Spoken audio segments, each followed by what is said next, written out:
Hello everyone, welcome to my YouTube channel. So now I am going to explain the pharmacotherapy of peptic ulcers.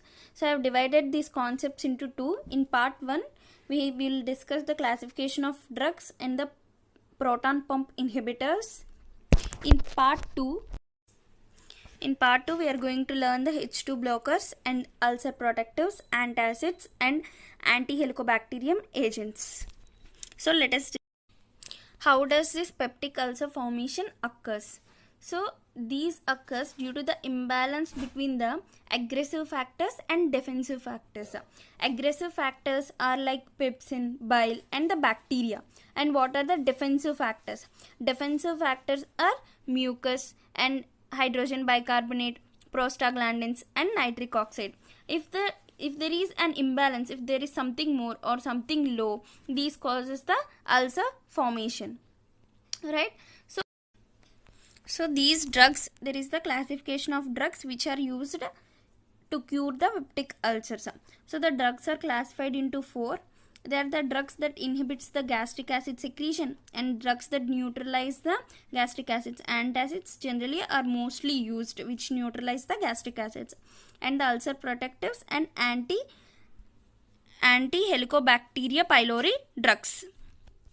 And next we have the classification. So drugs that inhibit, so we have seen drugs that inhibit the gastric acid secretion in the classification. So it is classified into 4 types. Those are H2 receptor blockers, proton pump inhibitors, anticholinergics and prostaglandin analogs. So we are going to see in the proton pump inhibitors. So these are the most effective drugs in anti-ulcer therapy. Why? Because of the factors that proton pump inhibitors are the most effective drugs used in anti-ulcer therapy, right? And their examples of proton pump inhibitors are pantoprazole, lansoprazole and esomeprazole. So what is the mechanism of action of these PPIs? The product inactivate at neutral pH. Also inhibits the gastric mucosal carbon. As previously said, these are the most common drugs that are used in the most common and most effective drugs used in anti-ulcer therapy, right? So why they are most effective?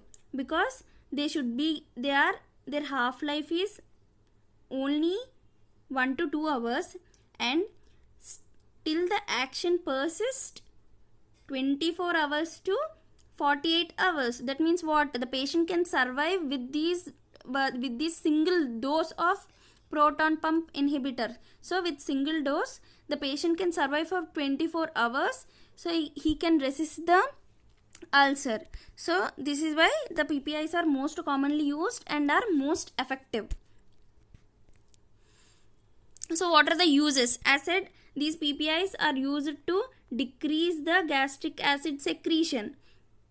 So what are the uses? It is used to cure the gastroesophageal reflux disease and peptic ulcers, bleeding peptic ulcers and aspiration pneumonia, I should write, and prevention of non-steroidal anti-inflammatory drugs and SAIDs and reduce